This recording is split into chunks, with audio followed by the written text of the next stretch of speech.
온 땅이여 여호와께 즐거운 찬송을 부를지어다. 기쁨으로 여호와를 섬기며 노래하면서 그의 앞에 나아갈지어다. 여호와가 우리 하나님이신 줄 너희는 알지어다. 그는 우리를 지으시니요 우리는 그의 것이니 그의 백성이요 그의 기르시는 양이로다. 하나님은 영이시니 예배하는 자가 영과 진리로 예배할지니라. 아멘.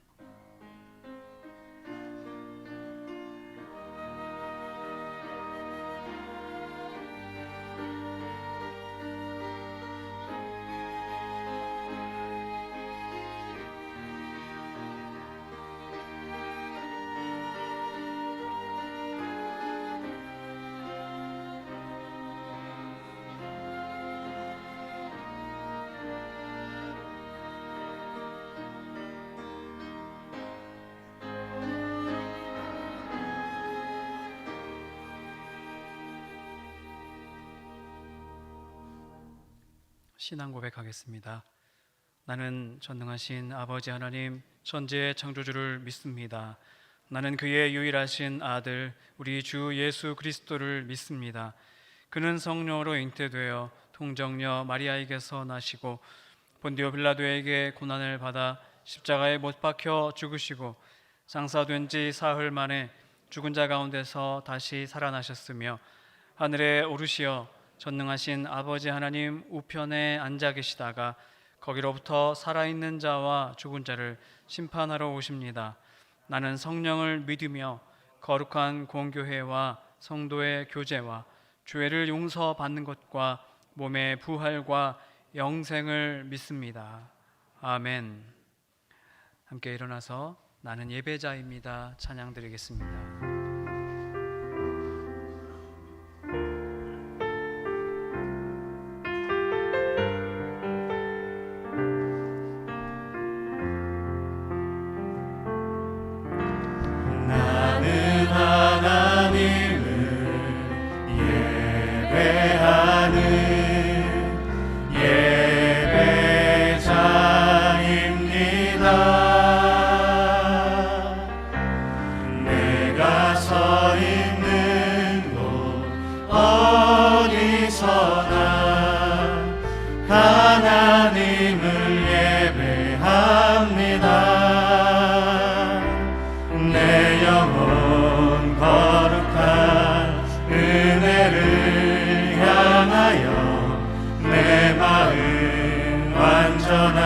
하나님 향하여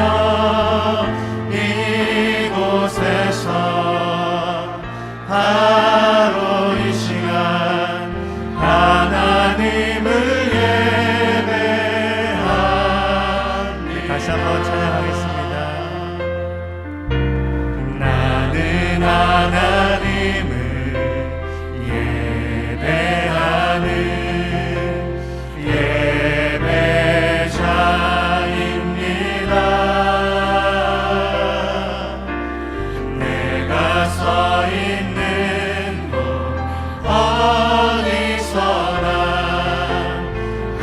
하나님을 예배합니다.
드리겠습니다.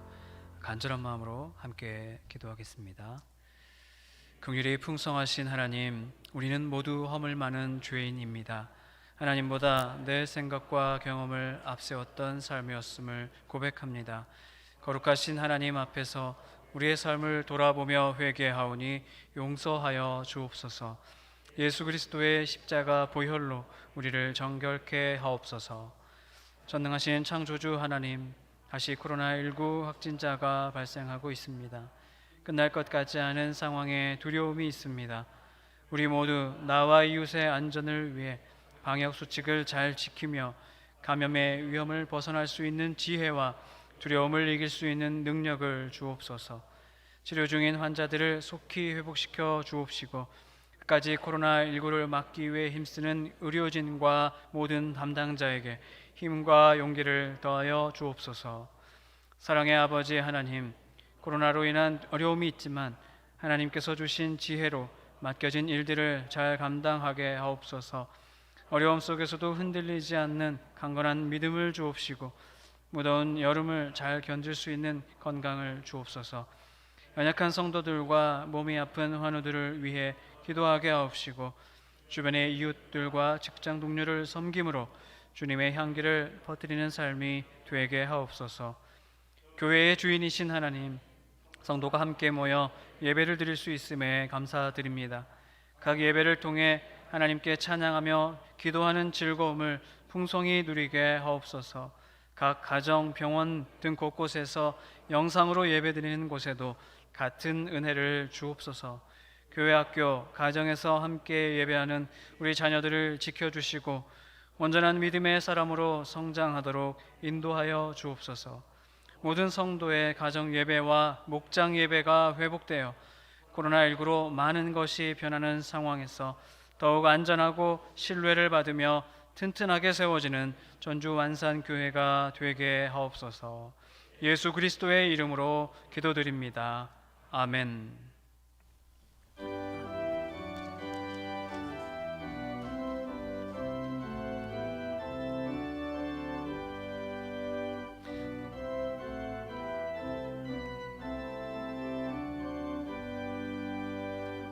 다 찬양하여라 전능왕 창조의 주께. 내 호나 주 찬양 평강과 구원의 주님.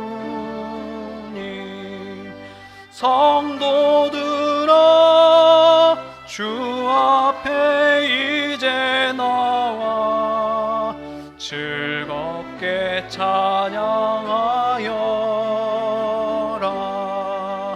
다 찬양하여라 놀라운 만유의 주께. 포근한 날개 밑 늘 품어주시는 주님. 성도들아 주님의 뜻 안에서 내 소원 다 이루리라. 다 찬양하여라 온몸과 마음을 바쳐. 이 세상 만물이 주 앞에 다 나와 찬양. 성도들아 기쁘게 소리 높여 영원히 찬양하여라.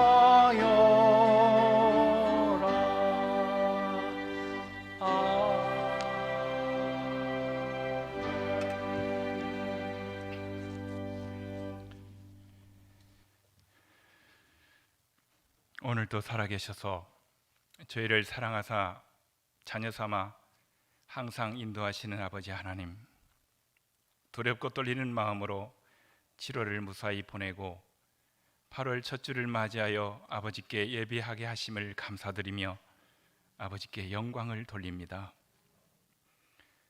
저희들이 자신의 이욕에 눈이 어두워 아버지께 범죄하였어도 길이 참아주시고 회개의 영을 부으셔서 깨끗하게 해주셔서 감사합니다.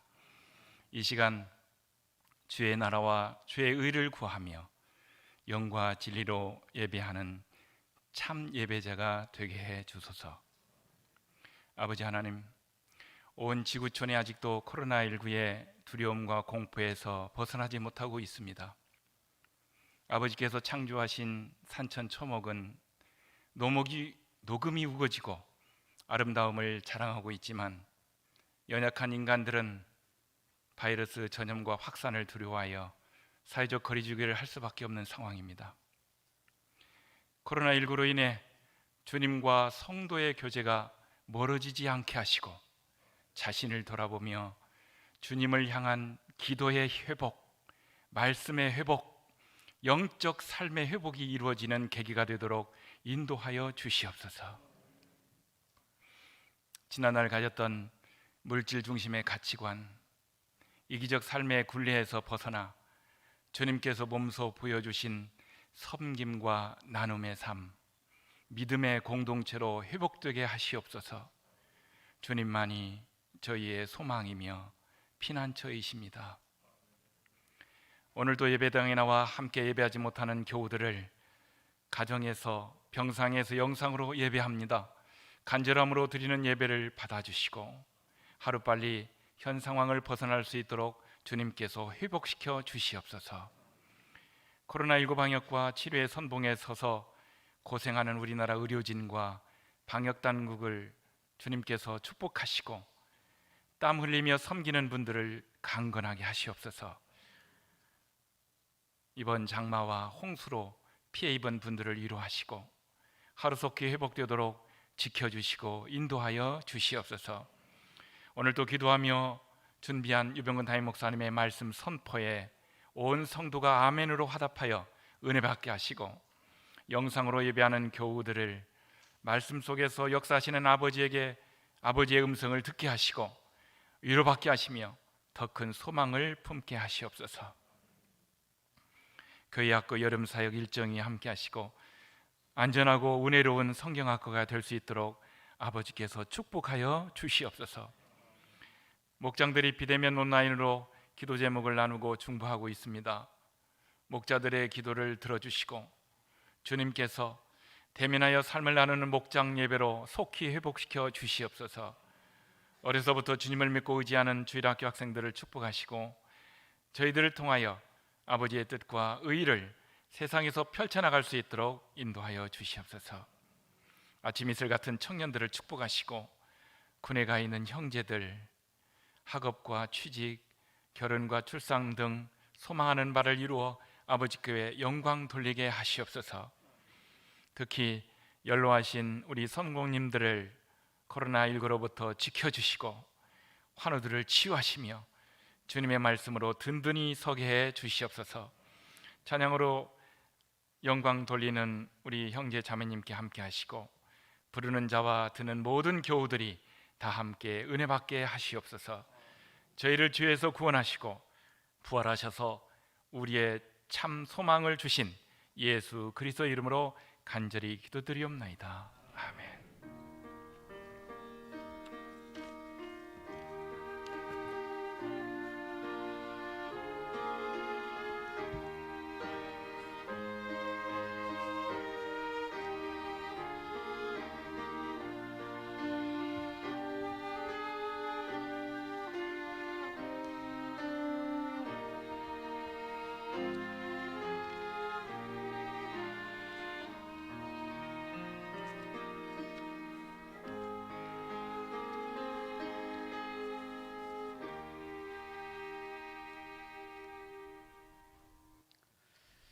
교회 소식을 드리겠습니다. 전주 완산교회 교회학교 여름사역 일정이 주보에 안내되어 있습니다. 올해 교회학교 여름사역은 모든 일정을 본교회 교육관에서 진행합니다. 주일 예배 시간을 이용해서 방역 수칙을 잘 지키는 가운데 진행할 예정입니다. 일정을 보시고 안전하고 은혜로운 여름 사역이 될 수 있도록 기도를 부탁드립니다. 각 기관 및 부서 정책안 제출 안내입니다. 각 위원회 위원장님들과 부서장님께서는 2011년 정책 및 중장기 계획안을 작성하신 후에 8월 마지막 주일까지 사무실로 제출해 주시기 바랍니다. 문의사항은 기획위원장이신 김기한 장로님께 연락 주시기 바랍니다.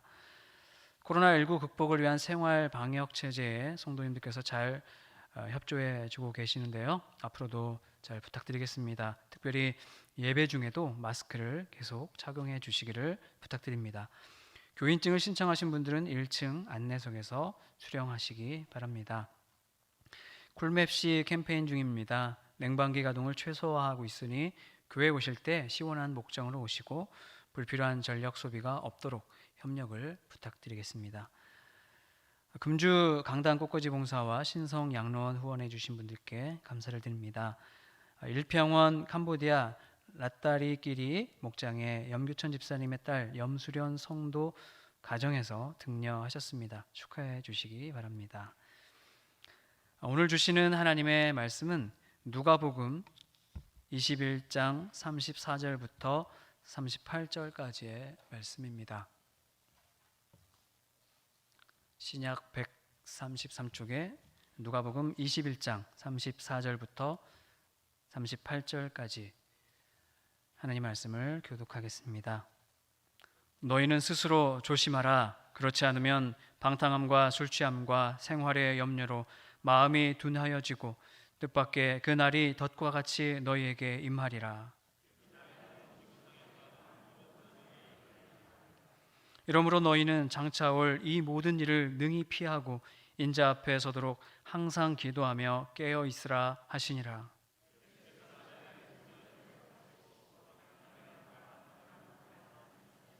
함께 봅니다. 모든 백성이 그 말씀을 들으려고 이른 아침에 성전에 나아가더라. 아멘.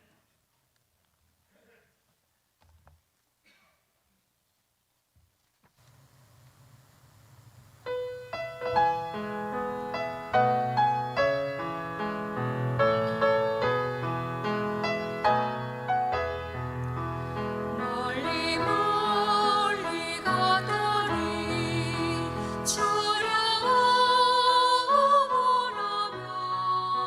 슬프고 또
우리가 주님을 찬양합니다.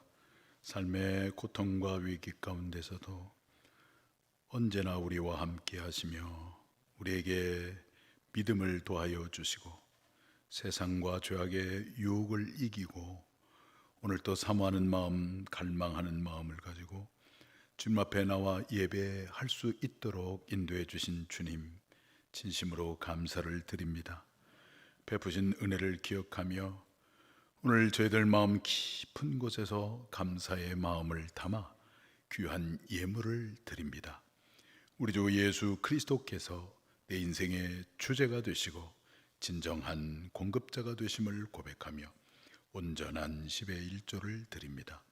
이 땅에 있는 영혼들과 열방에 있는 영혼들이 주께 돌아오기를 열망하며 구제헌금, 천사헌금, 국내 해외 선교 헌금, 그리고 목장 선교 헌금을 드립니다.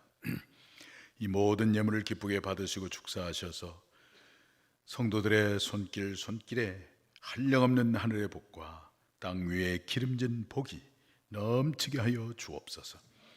아버지 하나님, 말씀 앞에 섰사오니 이 시간 진리의 영이신 성령님께서 우리들의 마음을 조명해 주셔서 오늘 또 내게 주시는 하나님의 음성으로 듣고 마음에 새기고 그 말씀이 나의 삶이 되어져서 그리스도의 편지로 주님의 향기로 복되고 아름답게 한 주간을 승리하며 살아갈 수 있도록 은혜를 베풀어 주옵소서.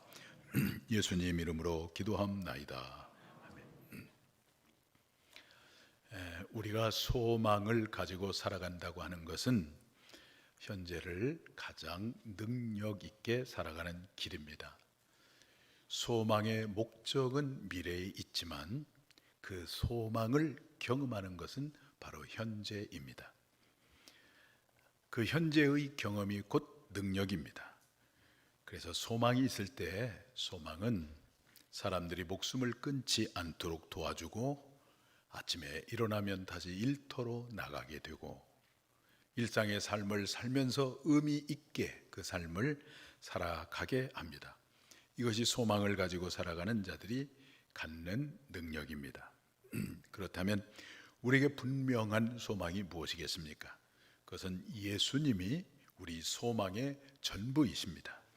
예수님이 이 땅에 오셔서 십자가에 우리의 죄를 대속하시기 위하여 죽으시고 부활하심으로 우리 모두를 하나님의 자녀로 삼아 주셨습니다. 그리고 승천하셔서 하나님 보좌 우편에 계셔서 성부 하나님의 대권을 위임받아서 온 인류와 역사를 통치하고 다스리시다가 이제 우리를 의에 거하는 바 저 영원한 새하늘과 새 땅에 거하도록 하기 위하여 주님께서 다시 오십니다. 우리를 구원하시기 위해서 오신 예수님의 초림과 우리를 영원한 하나님 나라에 거하도록 하기 위해서 오시는 예수님의 재림을 성경은 그 날이라고 이렇게 말을 합니다. 그 날, 다른 말로 표현하면 종말이라고 합니다.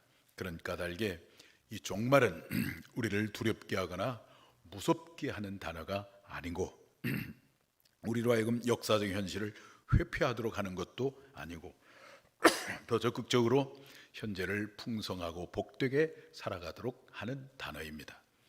그러나 무조건 아무나 자동적으로 풍성하고 복된 삶을 살아가는 것이 아니라 종말을 합당하게 살아갈 때, 또 종말을 바르게 살아갈 때 그와 같은 삶을 살아갈 수 있는 것입니다.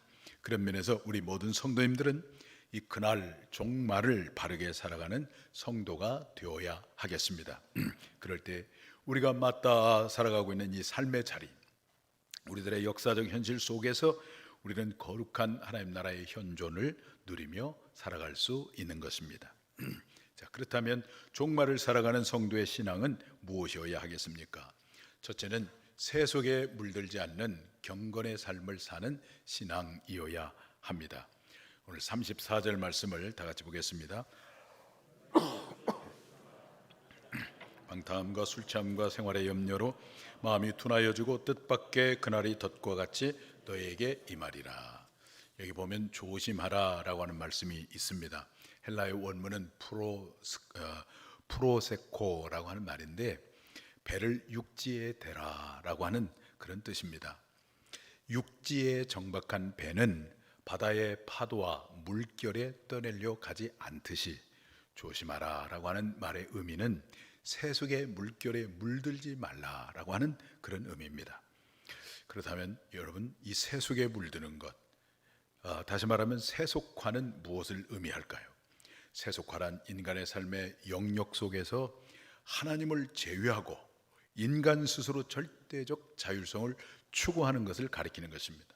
다시 말하면 하나님 없이 스스로 자신의 욕망을 추구하며 살아가는 것입니다. 그러한 세속에 물들지 않도록 조심하라 라고 우리 주님께서 말씀을 하고 계십니다.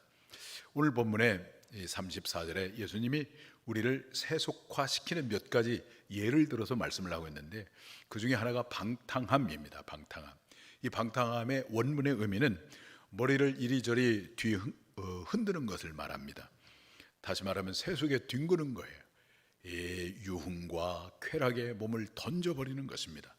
또 하나는 술 취함을 말하고 있는데, 술 취한다고 하는 것은 세상을 사랑하는 삶을 의미합니다. 술에 취하면 신경이 마비되듯이 영혼이 마비가 됩니다. 또 하나 우리를 세속화시키는 것이 있는데, 그게 바로 세상의 염려라고 하는 것입니다. 세상에 대한 욕심 때문에 자꾸만 염려를 하게 되는 거예요. 그 염려를 하다 보면은 우리 마음이 정한 마음이 없어져 버려요. 누가복음 17장을 보시면은 우리 주님께서 이런 세속에 물들었었던 때를, 두 장면을 우리에게 소개를 하고 있어요. 하나는 노아의 때요, 하나는 롯의 때인데 공통점이 똑같아요. 먹고 마시고 시집가고 장가가고 방탕한 삶을 살았습니다.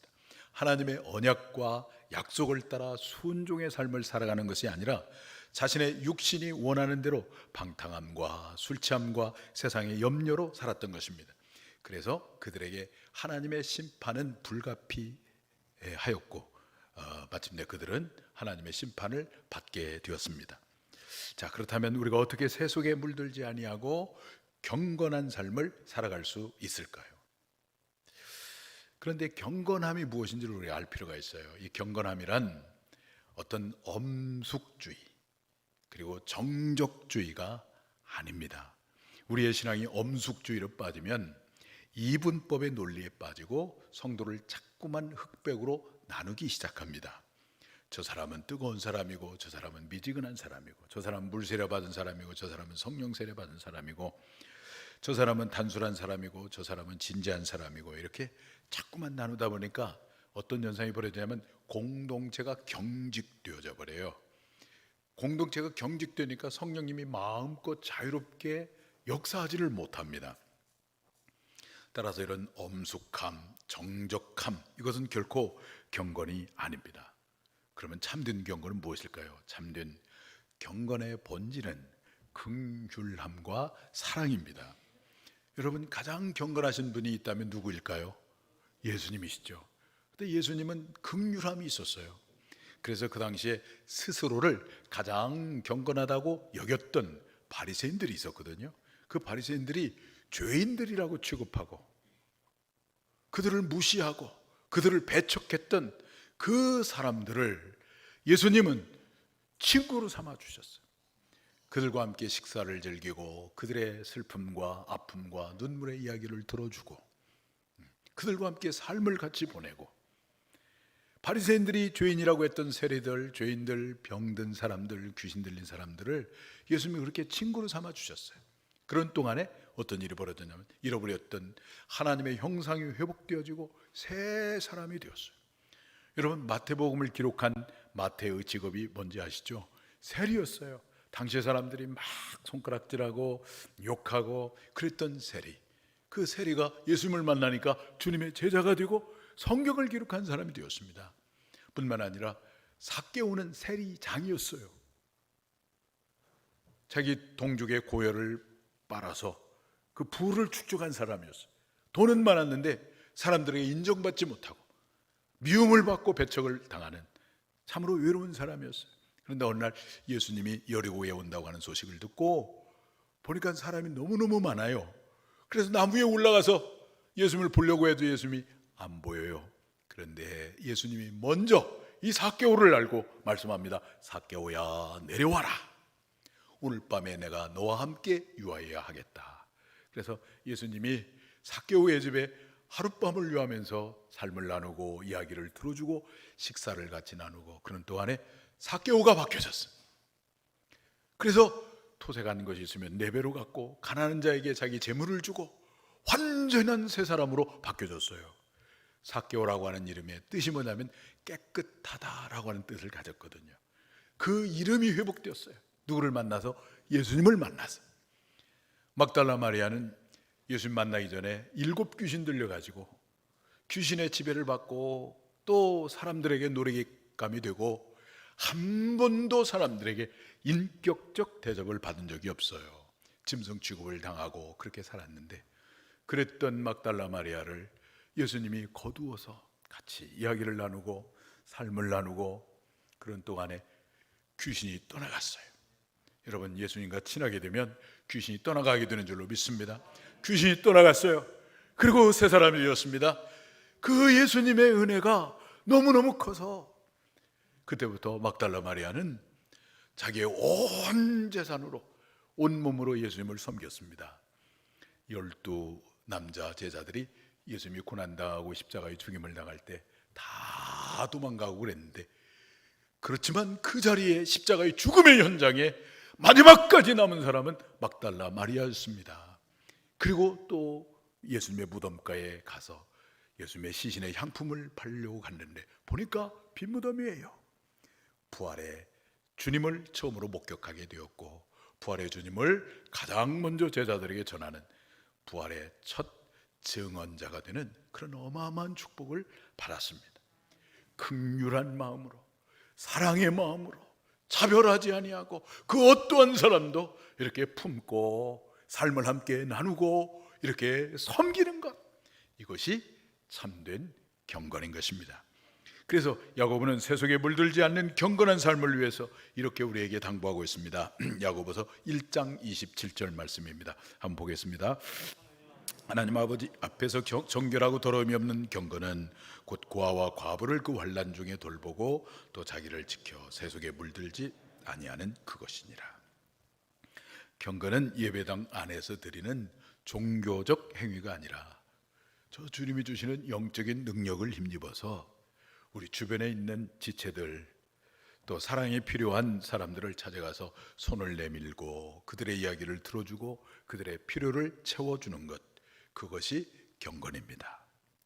유명한 영성가인 헨리 나우엔이라고 하는 사제가 있었습니다. 이분은 유명한 대학 교수요, 40여 권의 책을 저술한 아주 유명한 영성가요. 그리고 성도들을 잘 섬기는 아주 신실한 그런 목회자였습니다. 수많은 사람들에게 존경을 받는 분이셨습니다. 그런데 그 인생의 후반기에 그가 어느 날 교수직을 내려놓고 저 캐나다의 라류시 공동체의 데이 브레이크라고 하는 곳으로 가서 중증 환자를 돌보기 시작했어요. 헨리 나우엔이 돌본 환자 중에 그 중증 환자가 있었는데 이름을 아담이라고 칭했습니다.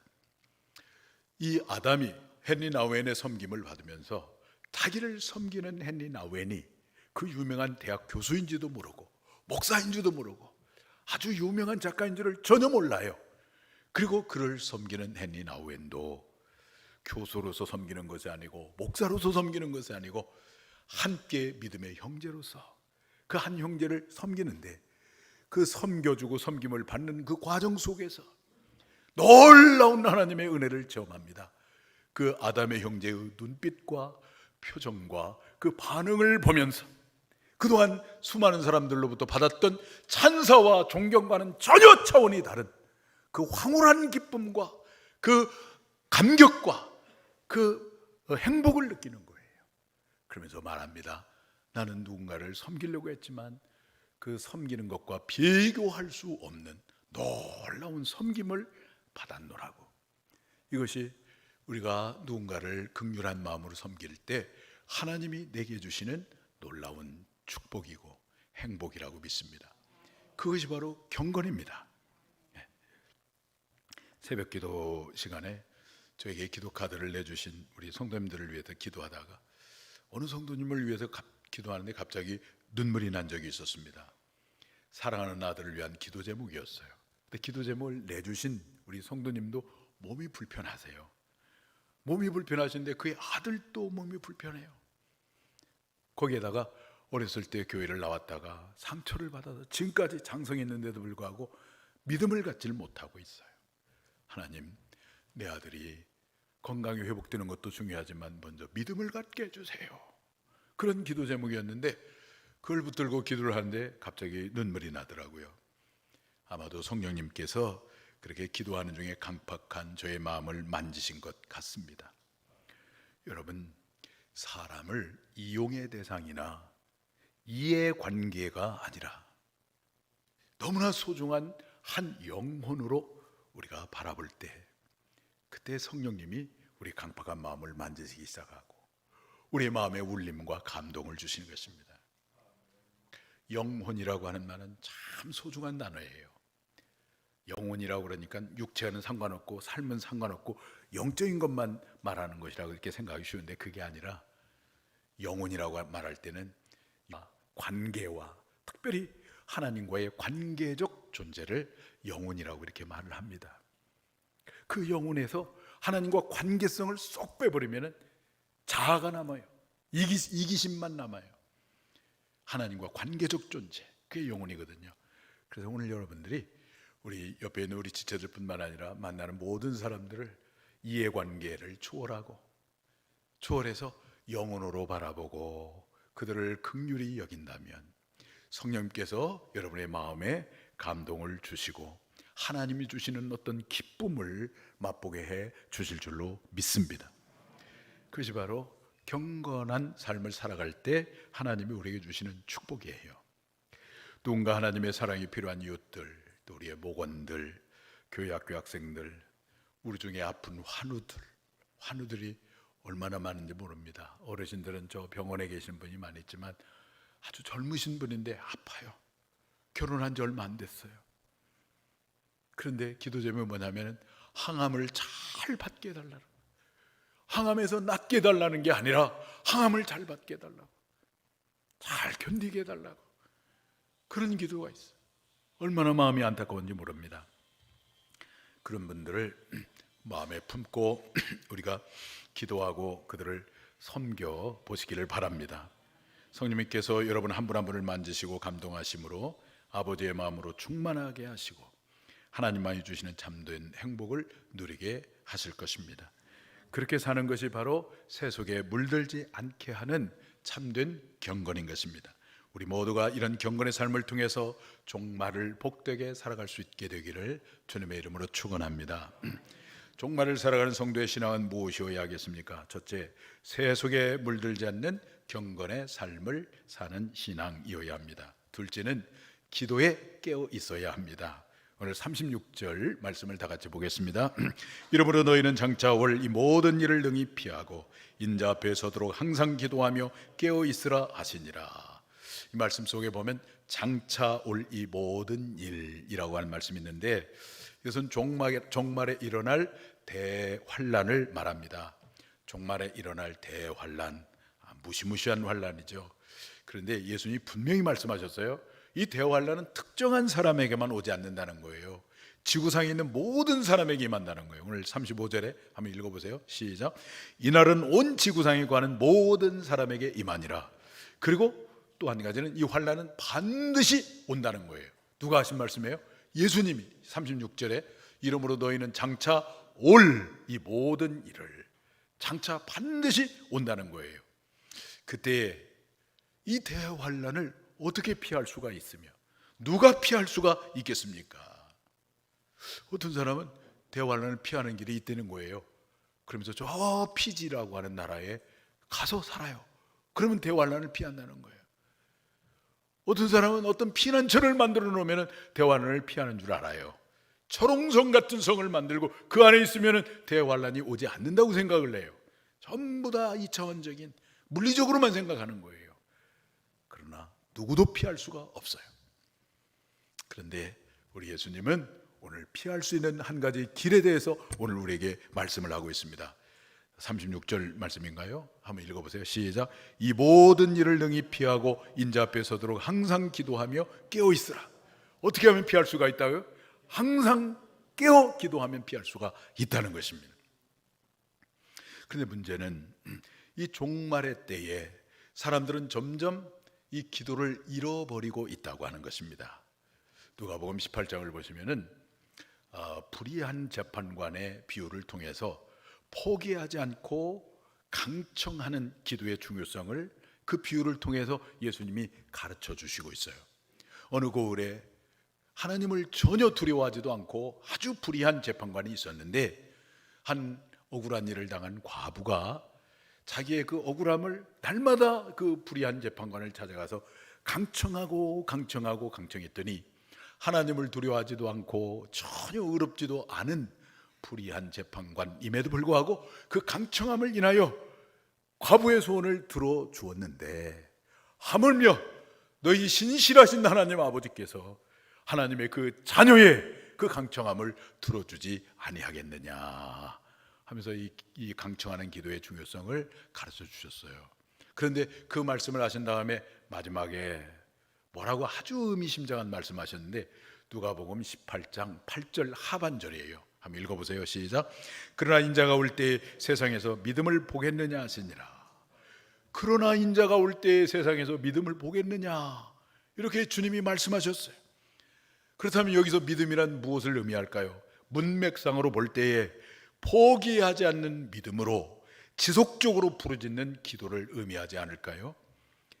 그런데 우리 주님은 주님이 재림하실 때 종말을 살아가는 성도들에게 그런 지속적인 기도를 하는 사람이 많지 않다는 것을 지금 말씀하고 있는 거예요. 왜 그럴까요? 점점 하나님을 의지하지 않아도 우리 인간이 마음만 먹으면 할 수 있는 게 너무나 많아져 버렸어요. 그렇잖아요. 옛날에 한 30년 전만 해도 얼마나 기도하는 사람이 많았는지. 학생들이 학교를 갔다가 집에 오면 집으로 바로 안 가고 저 뒤에서 기도하고 가고, 기도원마다 인산인해를 이루고 산마다 기도 소리가 하나님 앞에 들려지고 그랬는데 그 모든 기도 소리가 다 죽었어요. 왜 그럴까요? 하나님이 아니고도 우리 인간의 힘으로 마음만 먹으면 할 수 있는 것이 너무나 많아져 버렸어요. 얼마 후에는 공중으로 날아다니는 택시가 만들어진다고 합니다. 내가 운전을 하지 않아도 그냥 어디까지 데려다주는 자율주행차가 만들어진다고 합니다. 마음만 먹으면 인간이 인간을 복제합니다. 생태계를 교란하는 유전자 변형 식품을 만들기도 하고, 하나님이 정해준 이 성을 마음껏 바꿔버리기도 하고, 그래서 창조 질서를 깨트리고, 그러니 하나님을 의지할 필요성을 느끼지 못하고 하나님을 의지할 필요성을 느끼지 못하니까 뭘 하지 않아요? 기도를 하지 않아요. 하나님을 의지하지 않아요. 그래서 주님은 인자가 올 때에 믿음 있는 자를 보겠느냐 이렇게 말씀하신 것 같습니다. 그런데 하나님은 지금 우리에게 큰 사인을 보여주었어요. 그것이 바로 코로나 재앙입니다. 우리를 깨닫게 하고 있는 거예요. 인간이 마음만 먹으면 무엇인데 할 수 있다고 하는 인간 그 바벨탑이 아무것도 아니라고 하는 것을 알게 하고 있는 것입니다. 하나님이 이 재앙을 통해서 역사의 주권자가 바로 인간이 아니라 누구라고 하는 걸 깨닫게 해주고 있어요? 하나님이라고 하는 사실을 깨닫게 해주고 있어요. 그래서 우리가 하나님을 두려워하는 마음을 가져야 되겠어요. 하나님을 두려워하고 믿음으로 반응하고 그리고 겸손하게 하나님의 도움과 긍휼을 구해야 할 때입니다. 하나님, 저의 교만을 용서하여 주옵소서. 하나님, 제가 하나님을 믿는다고 했지만 하나님을 이용해서 내 욕망을 추구했습니다. 내가 내 인생의 주인이 되어 하나님 노릇을 했습니다. 용서하여 주옵소서. 주님의 은혜가 없이는 우리는 한순간도 살 수가 없습니다. 주님이여 긍휼을 베풀어 주옵소서. 도와주옵소서. 이런 기도의 때가 바로 지금이 아닌가 하는 생각을 하게 됩니다. 코로나 재앙은 기도를 잃어버린 우리에게 다시 깨어 기도하라고 하는 하나님의 놀라운 경종이고 사인인 것입니다. 마태복음 25장 13절을 보시면은 한번 읽어봅니다. 그런즉 깨어 있으라. 너희는 그날과 그때를 알지 못하느니라. 깨어 있으라는 거예요. 깨어 있으라. 우리 모두가 다시 기도의 자리를 회복할 수 있기를 간절히 축복합니다. 새벽 기도에 참여하시든지 아니면 각 가정에서 기도의 시간을 정해 놓으시고 간절히 기도하는 거예요. 지금 우리 교회 목자 목녀들이 목원들과 대면하지 못하지만 그럼에도 불구하고 삶을 나누고 간절히 기도하는 것, 우리 교회 학교 교사들이 학생들을 마음에 품고 눈물로 기도하는 것, 이거 바로 깨어서 기도하는 것입니다. 그것이 종말을 바르게 복되게 살아가는 것입니다. 기도가 우리의 삶이 되어서 인자가 올 때에 부끄러움을 당하지 아니하고 주님께 인정받고 들림받는 우리 모두가 그런 주인공이 되기를 주님의 이름으로 축원합니다. 종말을 살아가는 성도의 신앙은 무엇이어야 하겠습니까? 첫째, 세속에 물들지 않는 경건의 삶을 사는 신앙이어야 합니다. 둘째는 기도에 깨어있는 신앙이어야 합니다. 셋째는 말씀으로 무장하는 신앙이어야 합니다. 38절 말씀 보겠습니다. 모든 백성이 그 말씀을 들으려고 이른 아침에 성전에 나아가더라. 주님이 오실 날이 가까울수록 오늘 우리가 가까이 해야 할 것은 뭐냐면 하나님의 말씀이세요. 하나님의 말씀을 읽고, 우리 어느 권사님처럼 또 말씀을 쓰시기도 하시고, 말씀을 묵상하고, 말씀을 암송하고, 말씀을 가까이 하는 거예요. 말씀을 복 있는 사람은 악인의 꾀를 쫓지 아니하고 주인의 길에 서지 아니하고 오만한 자리에 앉지 아니하고 여호와의 율법을 주야로 묵상하는 자로다. 할렐루야. 그게 복 있는 자예요. 하나님 말씀을 가까이 하는 거예요. 요즘에는 텔레비만 틀면 뭐가 나와요? 텔레비전이라고 해야지, 텔레비가 아니라 텔레비전만 탁 틀면 뭐가 나오지?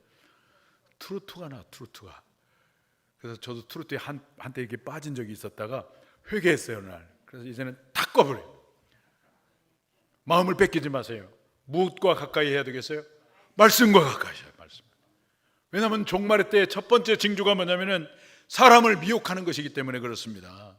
말씀이 없으면 다 넘어가 버려요. 미혹이라고 하는 말은 뭐냐면은 마음을 이렇게 흔들려서 속인다는 뜻이에요. 누가복음 21장 7절에서 8절 말씀을 한번 보겠습니다. 시작. 그들이 물어 이르되 선생님이여 그러면 어느 때에 이런 일이 있겠사오며 이런 일이 일어나려 할 때에 무슨 징조가 있사오리이까? 이르시되 미혹을 받지 않도록 주의하라. 많은 사람이 내 이름으로 와서 이르되 내가 그라하며 때가 가까이 왔다 하겠으나 그들을 따르지 말라. 많은 사람들이 미혹을 받는다는 거예요. 그러니까 미혹을 받지 않도록 주의하라. 그러면 누가 어떻게 우리를 미혹할까요? 이것을 요한계시록에서 알려주고 있는데 요한계시록 13장을 보시면은 둘이 나와요. 짐승이. 하나는 바다에서 올라온 짐승이 있고 하나는 땅에서 올라온 짐승이 있어요. 이 바다에서 올라온 짐승이 적그리스도입니다. 그런데 땅에서 올라온 짐승이 쉽게 말하면 거짓 선지자인데 온갖 그 이적을 행하고 막 하늘에서 불을 내리고 마치 구약에 있는 엘리야를 패러디 해가지고 막 사람들을 미혹을 해요. 그래서 적그리스도를 섬길 수 있도록 우상을 만들어 놓고 사람들을 다 끌어모아서 이 적그리스도에게 경배하도록 합니다. 근데 경배하지 않으면 다 죽는 거예요. 짐승의 표를 받지 못하면 매매를 못하게 합니다. 경제활동을 못하게 완전히 고립되게 만들어요. 어떻게 이 미혹을 이길 재간이 있겠습니까? 이길 재간이 없어요. 다 넘어가게 되어 있는 거예요. 그런데 그때 넘어가지 않는 한 가지 길이 있는데 말씀으로 무장하면 영적인 분별력이 있어서 다니엘처럼 넘어가지 않는 거예요. 그래서 말씀 무장이 필요한 거예요. 말씀이 없는 인생은 마귀의 밥이 되고 맙니다. 왜 신천지에 빠지는지 아세요? 종교적 열심이 없어서 빠지는 게 아닙니다. 거기에 빠진 사람들 보면요, 기존 교회에서 열심히 믿던 사람이었어요. 열심히 봉사했던 사람이었어요. 그런데 빠졌다고요. 왜? 말씀이 부족하니까. 말씀을 통해서 영적 분별력을 잃어버리니까 글로 다 빠지고 하나님의 교회로도 빠지고 다 넘어가고 있는 것입니다. 그런 의미에서 살아가는 우리 성도님들이 말씀으로 무장할 수 있게 되기를 축복합니다. 성경을 보면 하나님께서 말씀을 통째로 먹이신 사람이 2명이 있더라고요. 말씀을 받아서 먹었어요. 한 사람은 에스겔이고 한 사람은 사도 요한입니다. 에스겔 3장 1절을 보시면 한번 읽어볼까요? 너는 이 두루마리를 먹고 가서 이스라엘 족속에게 말하라 하시기로. 그래서 에스겔이 입을 벌렸더니 하나님이 말씀을 먹이시면서 그것을 배에 넣고 창자에 채우라 하시기로 먹으니 달기가 꿀 같았다, 이렇게 말했어요. 또 한 사람이 있는데 사도 요한입니다. 요한계시록 10장 9절인데 한번 보겠습니다. 내가 천사에게 나아가 작은 두루마리를 달라 한즉 천사가 이르되 갖다 먹어버리라. 내 배는 쓰나 내 입에는 꿀같이 달리라 하거늘. 두루마리를 먹으니까 배는 쓰나 입에는 달라고 그랬어요. 하나님의 말씀은 꿀소리 같이 달잖아요. 근데 배에 쓰다고 하는 말은 그 말을 지키는 것이 그렇게 힘들다는 거예요. 요한계시록 때 그 말을 지키는 것이 힘들다는 거예요. 핍박이 있고 고난이 있고 어떤 때는 순교를 당하고, 그렇지만 그렇게 해야 된다는 거예요. 우리 성도님들이 종말에 승리하기 위해서는 말씀을 받을 때에 입을 벌려서 그 말씀을 받아 먹을 수 있기를 바랍니다. 말씀을 듣고 잠시 감동받고 은혜받고 스쳐 지내 버리는 것이 아니라 말씀을 암송하고 그 말씀을 의지해서 기도하고. 여러분, 말씀을 암송하면은요, 암송이 잘 안 되지만 계속해서 반복해서 하다 보면 암송이 됩니다. 그리고 말씀이 암송이 되어지면 기도할 때 그 말씀을 붙들고 기도하게 돼요. 그러면 어떤 일이 벌어지면 성령님께서 역사하셔서 그 말씀이 내 마음에 새겨져요. 그러면 그때부터 하나님의 말씀이 내 삶이 되고 내 능력이 됩니다. 할렐루야. 삶이 달라져 버려요. 이것이 말씀을 받아 먹는 거예요. 말씀을 받아 먹는 거. 몸이 아픈 사람은 밥맛이 없다고 그러잖아요. 근데 건강한 사람은 식욕이 있잖아요. 우리 교육자 중에 식욕이 아주 왕성한 분 한 분 계세요. 무슨 전도사님이라고 하는데 밥을 잘 잡아서 건강하니까 왕성합니다. 근데 영적인 건강도 마찬가지예요. 영적으로 건강한 사람의 특징은 뭐냐면은 말씀을 사모하고 맛있게 먹습니다. 배에 넣고 창자에 넣어 먹습니다. 그러니까 말씀이 그 사람의 삶이 되고 인격이 되는 거예요. 주일날 선포된 말씀을 받을 때 하나님의 말씀으로 받으시고 그걸 매일매일 되새김질 하셔서 그 말씀을 여러분의 배에 채우고 창자에 채워서 온갖 화려함으로 유혹하는 이 사단의 미혹에 넘어가지 마시고 종말에 승리하는 여러분 모두가 되기를 주님의 이름으로 축원합니다. 사랑하는 성도 여러분, 지금 우리가 살고 있는 때 바로 그날입니다. 그날. 종말이 저 먼 곳에 있는 것이 아니라 우리가 지금 종말을 살아가고 있습니다. 이 종말의 때 세속에 물들지 않기 위해서 섬김의 삶을 통해서 경건의 삶을 살고 깨어 기도하시고 말씀으로 무장하는 삶을 살아서 하늘의 복을 누리고 영광 가운데에 다시 오시는 주님을 맞이하는 여러분 모두가 되기를 주님의 이름으로 축원합니다. 우리 다 같이 일어나셔서 찬송가 176장을 부르신 다음에 기도하겠습니다.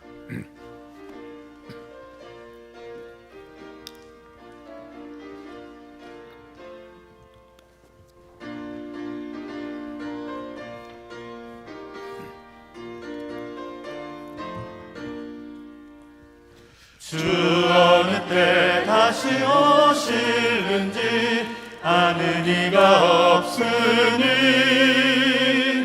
등 밝히고 너는 깨어 있어 주를 반겨맞으라. 주 안에서 우리 몸과 마음이 깨끗하게 되어서 주 예수님 다시 오실 때에 모두 기쁨으로 맞으라. 주 오늘에 다시 오신다면 부끄러움 없을까. 잘하였다 주님 칭찬하며 우리 맞아 주실까. 주 안에서 우리 몸과 마음이 깨끗하게 되어서 주 예수님 다시 오실 때에 모두 기쁨으로 맞으라. 주 예수님 맡겨주신 일에 모두 충성 다했나. 내 맘속에 확신 넘칠 때에 영원한 식 없겠네. 주 안에서 우리 몸과 마음이 깨끗하게 되어서 주 예수님 다시 오실 때에 모두 기쁨으로 맞으라. 주 예수님 언제 오실는지 한밤에나 낮에나 늘 깨어서 주님 맞는 성도 주의 영광 보겠네. 주 안에서 우리 몸과 마음이 깨끗하게 되어서 주 예수님 다시 오실 때에 모두 기쁨으로 맞으라. 오늘 주신 말씀을 기억하면서 우리가 결단하며 기도하시면 좋겠습니다. 하나님, 이 종말의 때에 누군가를 섬김으로 경건의 삶을 살겠습니다. 이제 기도의 자를 다시 찾아서 깨어 기도하는 삶을 살겠습니다. 말씀을 읽고 묵상하고 암송함으로 말씀으로 무장하여 사탄의 미혹을 이기며 승리하는 삶을 살겠습니다. 이렇게 결단하며 우리 주 한번 외쳐 기도하겠습니다. 주여, 아버지 하나님, 우리 감사합니다. 오늘도 저를 불러주시며 하나님을 예배하고 찬송할 수 있게 도와주시고 말씀을 아버지 듣고 결단하게 하여 주시니 감사합니다. 이 종말의 때에 아버지 하나님의 섬김의 삶을 통해서 경건의 삶을 살아감으로 세속에 물들지 않는 아버지 하나님의 종이 되게 하여 주옵소서. 기도의 자를 다시 찾아 깨어 기도하게 하여 주옵소서. 아버지 하나님, 인자가 올 때에 믿음 있는 자를 보겠느냐 주님 말씀에 싸우니 아버지 하나님, 우리는 더욱더 기도하게 하시고 하나님을 의지하게 하시고 하나님의 도움과 얼굴을 구하는 우리 모두가 되게 하여 주시기를 원합니다. 뿐만 아니라 아버지 하나님 말씀으로 날마다 무장하기를 원합니다. 말씀을 읽고 묵상하고 외우고 감송하고 아버지 말씀을 붙들고 기도하는 저희들이 되게 하여 주소서. 사탄의 미혹에 넘어가지 아니하고 영적으로 분별하고 진리의 길을 걸을 수 있게 도와주시고 하나님의 현존 하나님의 나라를 누리며 살아가는 우리 모두가 되게 하여 주시기를 간절히 빌고나고 기도합니다. 그래서 주님 다시 오심이 부끄러움이 아니라 영광이 되고 기쁨이 되게 하여 주시옵소서. 할렐루야. 하나님 아버지의 은혜를 감사합니다. 종말을 살아가는 오늘 우리들 어떻게 살아가야 복 있는 삶을 살아가는 것인지 오늘 주님께서 말씀해 주셨습니다. 누군가를 섬김으로 경건의 삶을 살아 세속에 물들지 않는 저희들 되게 하여 주옵소서. 기도의 자리를 다 찾게 하시고 회복하게 하여 주셔서 깨어 기도하게 하여 주셔서 주님을 더욱더 의지함으로 거룩한 신부로 살아가는 저희들이 되게 하여 주옵시고 말씀으로 무장함으로 사탄의 어떤 미혹에도 넘어가지 아니하고 영적인 분별을 하여 승리하는 우리 모두가 되게 하여 주옵소서. 그리하여 다시 오실 주님 앞에 부끄러움을 당하지 아니하고 영광 가운데 주님을 기쁨으로 맞이하는 우리 모두가 되게 하여 주옵소서. 이제는 우리 주 예수 그리스도의 은혜와 하나님 아버지의 무한하신 사랑하심과 성령님의 감화 감동 교통하시고 역사하심이 날마다 섬김의 삶을 통해 경건함으로 세속에 물들지 아니하고 기도의 자리를 회복하여 깨어 기도하고 말씀으로 무장하여 사탄의 미혹에 넘어가지 아니하고 영적으로 분별하여 승리함으로 이 종말을 복되고 아름답게 살아서 다시 오실 주님 앞에 부끄러움을 당하지 아니하고 기쁨으로 주님을 맞이하기를 원하는 사랑하는 모든 성도님들 머리머리 위에 이제로부터 영원히 함께 하시기를 간절히 축원하옵나이다. 아멘.